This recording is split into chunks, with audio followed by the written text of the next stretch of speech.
Hello, I'm Antonia Gonzalez with National Native News. Tune in to our headline news service for stories about Indigenous communities across the country and around the world.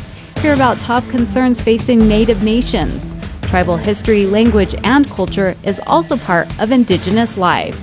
Check out our headline news service to learn more. Tune in here for National Native News. Weekdays at 5:55 on KSJE Farmington. A new topic, local favorites, will be featured every other Wednesday on Roving with the Arts with me, your host, Mick Hess. I'll be talking with local classical, jazz, and folk musicians about their favorite styles of music and hear musical excerpts that are some of their favorites. You'll even find out what kind of music they would want to hear if they were stranded on a Pacific island. Join me for some interesting and entertaining musical insights of some of your favorite local musicians.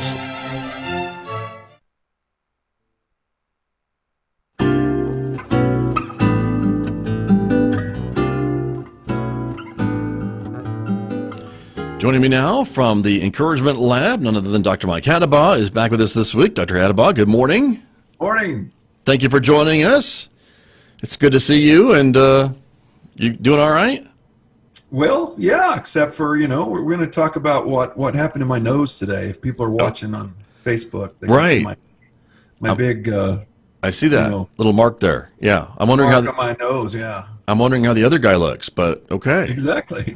Exactly. So, I thought we'd talk about how to fight fair. Okay. All right. And so, how do we do that? So, my nose looks like I was in a fight. I've been telling people it was a hockey injury, but actually it was just a skin infection from face masks. Those face masks, they sit on your nose like that. And right. Just know if your nose is irritated and you have some bacteria on your face mask, this is what can happen. Interesting.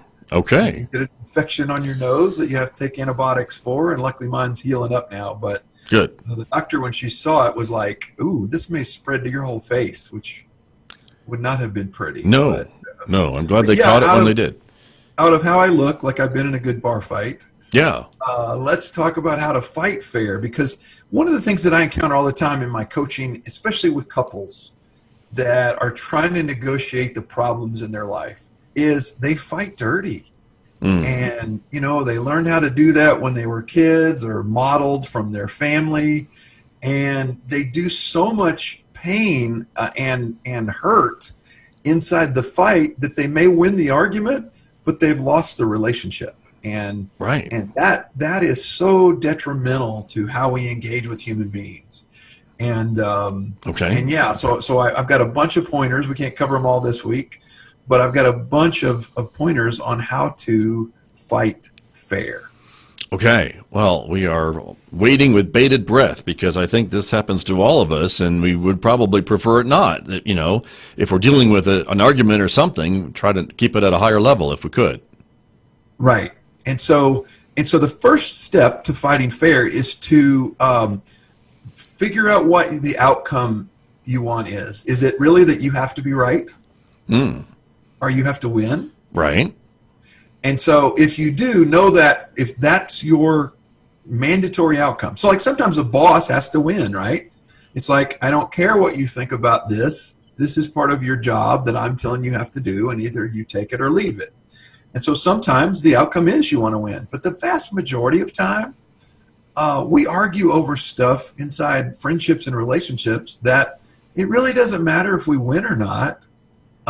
It's okay if we disagree, but we don't want to rupture the relationship. And so that's why I say you've got to figure that out to begin with. Is my goal here to keep a friend when this is over, or is it I have to win the argument? Right. Interesting. It sounds a little bit like maybe picking your battles. Is that another maybe possibility too, right? Do I really want to go toe-to-toe on this issue? Yeah, because sometimes it's not worth, sometimes you have to say, you know what, I don't want to rupture our relationship, or maybe I know there's a bigger issue that I've got to solve with you, and to fight about this means that all the emotional energy for that is gone. Right. And there's no way we're even going to get to that issue because we're fighting about this one. Interesting. And that's just it. Okay. So that's step one. That's an overarching principle. Right. Is what what outcome do I have to have? Not want to have. I get it. You want to be right. You want to win the argument. But what outcome do I have to have? And that really determines our course of action. And, just watching things around the country, a lot of these, quote, fights that end up on the nightly news that end up sadly, and sometimes people getting shot and killed. And we now seem to have had that happen on every side of the arguments that are going on right now is my guess is that for most of these, that's not the outcome they wanted. Right. No, I think you're probably right about that. Right. And so this is just an example of that so often we end up fighting over stuff that ends up undermining the very relationships that we say we desire. And so that's the overarching principle, right? Mm-hmm. The second one is that no yelling. Okay. And that's like such a simple thing. But it is amazing to me how many people end up yelling at each other. And, True. And here's a classic rule about yelling, is if the person you're talking to thinks you're yelling, you're yelling. If I don't think I'm yelling, it doesn't matter. It doesn't really matter. If you don't think you're yelling, but the person you're talking to does, then you're yelling. That's an old perception checking thing, right? Right. And once you're yelling, they're not hearing you. True. And so realize that you may think you're just being passionate, but if the person you're talking to thinks you're yelling, they've already tuned you out. So bring it back a couple notches, tone it down. If you can't talk about it without being incredibly emotionally passionate, then take a break. Right. Come back to it when you can. But most people, in the moment, it's really hard to stop once you've elevated it. And I say this to parents all the time. Once your teenager has you yelling at them, you've lost. True. You've just lost. I can see that. Right. And it doesn't matter, even if you think you're the boss and you may win that little argument, you've lost in their eyes. You've lost status. You've lost respect. And this is not worth it most of the time. True. To come back. And so calm it down, have a reasonable conversation. And if you're emotional, you've got to develop some ways to stop that emotional conditioning that you've given yourself where you have to be animated and angry. And I've seen so many wonderful, wonderful people. They have so many wonderful qualities that they poison themselves at work and in relationships because they get too angry. I can see that. And they become, hey, I love you to death, but I can't live in this angry world.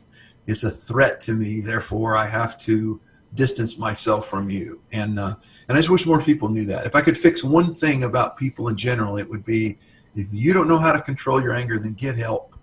Get help with somebody that will help you do it, because it is an imperative skill in life.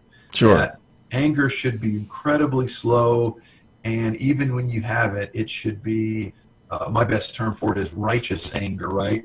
So that the only time you have wrath is when it's like imperative that you have it. And 99.9% of the time, we don't need to be angry in the moment. So let's focus on those two today. We got a bunch more that we'll get into in the next coming weeks. But just start with those two today of, first of all, realize that, ask yourself, what's the outcome I want from this? Right.